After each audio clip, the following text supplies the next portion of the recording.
황가드, 댄서, 링가르디뉴, 피리부는 사나이 등 숱한 애증의 별명들을 보유한 제시 링가드는 지난 30일에 웨스트햄 유나이티드로 임대 이적했습니다.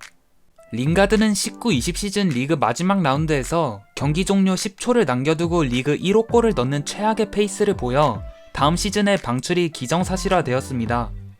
그래도 맨유 보드지는 링가드의 잠재력과 몸값을 올리려는 심산으로 한 시즌을 더 지켜보기로 결정했습니다. 그러나 솔샤르 감독에게 있어 링가드는 선수를 구성할 때 크게 고려할 만한 대상이 아니었기 때문에 링가드는 작은 컵대회에서 3경기를 뛴 것이 전부였습니다. 그러던 중 맨유는 웨스트햄과 접촉해 이번 시즌이 끝나는 대로 계약 기간이 종료되는 단기 임대 계약을 체결했습니다.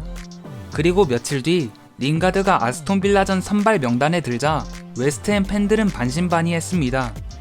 왜냐하면 링가드는 지난 몇 시즌 동안 그저 그런 플레이를 보였고 심지어 이번 시즌에는 맨유에서 리그 출전 기록이 전무했기 때문입니다. 그런데 링가드는 모두의 예상을 뒤엎는 대이변을 만들어냈습니다. 링가드는 데뷔전에서 멀티골을 뽑아내며 MON과 2주의 선수에 선정되는 비약적인 결과를 빚었습니다. 그리고 이어진 풀럼과 셰필드와의 경기에서도 준수한 플레이로 팬들의 마음을 사로잡았습니다. 그렇다면 링가드는 어떻게 이런 단기간에 황가드 모드로 전환될 수 있었던 것일까요? 먼저 전술적인 면에서 보면 모예스 감독은 링가드가 가장 잘할 수 있는 플레이를 하게 했습니다. 링가드는 세밀한 발기술이 부족하지만 풍부한 활동량과 오프더볼 움직임이 장점인 선수로 경기장 전역을 누비면서 공간을 창조해내는 능력이 뛰어납니다. 이는 곧 링가드가 공간에 대한 이해도와 활동량으로 먹고 사는 선수라는 것을 의미합니다. 하지만 맨유에는 마샬이나 레시포드처럼 왼쪽 측면 지향적인 선수들과 브루노 페르난데스라는 월드클래스 공격형 미드필더의 합류로 어쩔 수 없이 오른쪽 측면이라는 한정된 공간에 배치되면서 플레이하는 경우가 많았습니다. 그로 인해 링가드는 본인의 장기인 활동량을 제대로 살릴 수 없었는데요. 하지만 웨스트햄에서는 공격형 미드필더로 출전하면서 경기장 이곳저곳을 밟으며 상당히 헌신적인 플레이로 팀의 활기를 불어넣어주고 있습니다.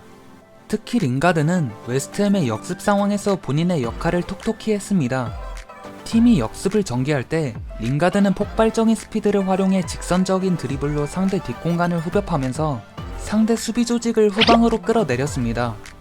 그러면서 수비라인 바로 앞에 공간을 만들어 팀 동료가 슈팅이나 얼리 크로스를 통해 득점할 수 있도록 발판을 마련했습니다. 또한 상대 골키퍼가 공을 잡았을 때 곧바로 달려들어 킥미스를 유도하는 모습을 빈번하게 보였습니다. 이처럼 링가드는 개인 전술의 변화로 폼을 끌어올리기도 했지만 심리적인 부분도 그가 폼을 끌어올리는 데 한몫했습니다. 모예스 감독은 이번 시즌 리그 출전 기록이 없는 링가드를 영입 이후 첫 경기에 기용하면서 그에 대한 신뢰감을 표출했습니다. 링가드는 맨유에서 솔샤르 감독의 눈에 벗어나 있었지만 모예스 감독은 팀에 합류하자마자 곧바로 신임을 주었기에 그에 대한 보답으로 정말 열심히 뛰었습니다.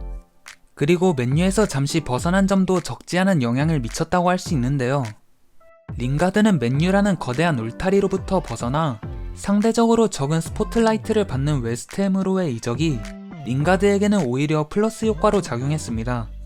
그렇게 되면서 자신감과 날카로움은 더해졌고 패스 성공률 또한 높게 가져갔습니다. 하지만 한편으로는 자신감 상승이 역효과를 낳기도 했는데요.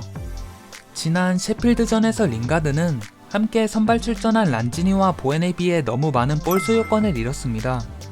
링가드가 주력은 빠르지만 발기술이 좋지 못한 선수인데도 무리한 드리블 돌파로 상대에게 커팅당하면서 공격의 흐름을 자주 끊었습니다. 확실히 링가드가 이 부분만 신경 쓴다면 앞으로 맨유에 복귀하든 새로운 팀과 계약을 맺던 간에 좋은 모습을 보일 것이라고 기대해도 좋을 것 같습니다.